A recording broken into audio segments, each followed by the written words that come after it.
आज भारत सरकार ने देश के सभी शिक्षा मंत्रियों के साथ एक बहुत महत्वपूर्ण बैठक का आयोजन किया, जिस बैठक में राज्यों, केंद्र शासित प्रदेशों के माननीय शिक्षा मंत्रियों के साथ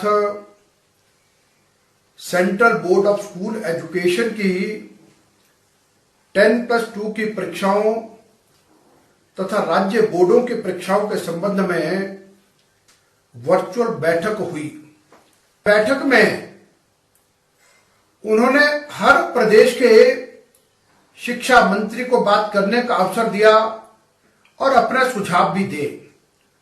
और उसी के अंतर्गत यह है कि भारत सरकार की ओर से कुछ ऑप्शंस हमारे सामने रखी गई, और एक तो ऑप्शन ए रखा गया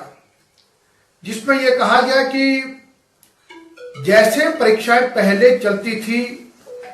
क्या वैसी हो, क्या कोरोना महामारी पर कुछ नियंत्रण हो और इसको कुछ रोक लगे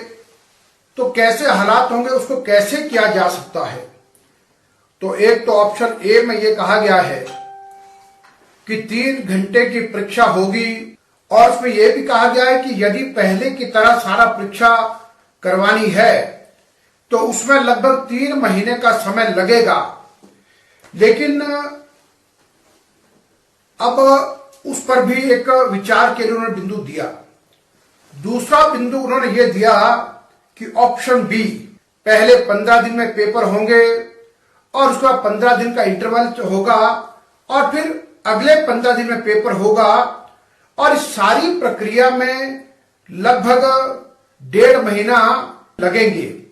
और इस सब को करने के पीछे कुछ एक विशेष प्रकार की जो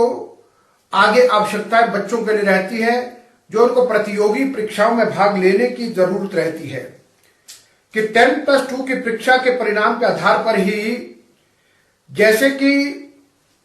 जो हमारी डिफरेंट जो नेशनल लेवल की जो प्रतियोगी परीक्षाएं, जैसे कि NEET, JEE mains, JEE advanced तथा Indian council for agriculture research की प्रवेश परीक्षा से संबंधित रहती है। अतः इस पर इन सारी बातों पर विचार विमर्श किए जाने के बाद ही कोई निर्णय हो सकता है। तो उसमें हिमाचल प्रदेश की ओर से जब हमको अपनी बात रखने का अवसर मिला तो हमने ये कहा है कि जो भारत सरकार ने जो ऑप्शन बी को रखा है, तो ऑप्शन बी ज्यादा उपयुक्त लगती है और बच्चे भी इन सारी प्रतियोगी परीक्षाओं में भाग लेने के योग्य होंगे। हिमाचल प्रदेश की सरकार ने 13 अप्रैल को अपना पहला पेपर करवा लिया था, जो सफलतापूर्वक हुआ था, जिसमें हिमाचल प्रदेश के 1,02,08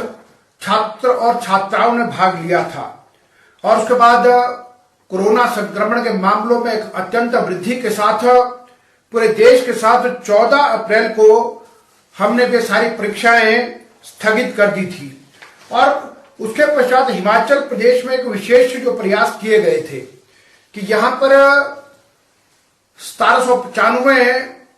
परीक्षा केंद्र बनाए गए हैं, हर परीक्षा केंद्र पर इन्विजिलेटर लगाए गए हैं। अब 20 छात्रों को और छात्राओं पर एक इन्विजिलेटर को लगाया गया है, और उसके अंतर्गत जितना भी एग्जामिनेशन मटेरियल, क्वेश्चन पेपर, ये सब के सब हमारे हर सेंटर पर पहुंच चुके हैं। और हमने कहा है कि सीबीएसई बोर्ड के मुताबिक तो यह है कि हम ऑप्शन बी के साथ चलेंगे, और जो हिमाचल प्रदेश का जो बोर्ड ऑफ जो स्कूल एजुकेशन है, जो यहाँ के बच्चों की +2 की परीक्षा के संबंध में यदि जिस तरह से गत 3-4 दिनों में हिमाचल के मुख्यमंत्री जयराम ठाकुर जी के नेतृत्व में अब कोरोना के मामले कम होने प्रारंभ हुए हैं, यदि ये कमी इस प्रकार से होती रहती है तो हिमाचल प्रदेश की हमारी पूरी तैयारी है कि हम 15 जून के बाद कभी भी अपनी परीक्षाएं ऑप्शन ए के साथ भी पूरी कर सकते हैं, और ताकि JEE main, NEET, JEE advance और ICAR की परीक्षाओं तक हमारे सारे परिणाम भी निकल सकते हैं और बच्चे भी पार्टिसिपेट कर सकते हैं। तो ये सुझाव भी हमने दिया है। लेकिन ये बैठक बहुत महत्वपूर्ण रही और इस बैठक के अंदर हर राज्य ने अपनी अपनी बात को रखा है और भारत सरकार के प्रयास की भी सराहना की है। और इन सबके साथ ये कहा है कि बच्चों को परीक्षाएं भी देनी है, बच्चों को आगे का भविष्य भी उनका ठीक रहे, लेकिन उनकी सेफ्टी और सिक्योरिटी ये हमारे लिए सबसे महत्वपूर्ण है। इसलिए जो भी होगा वो सभी का सभी जो कोरोना से बचाव के जो SOP है उनकी सख्त पालना के अंतर्गत ही होगा। बहुत बहुत धन्यवाद।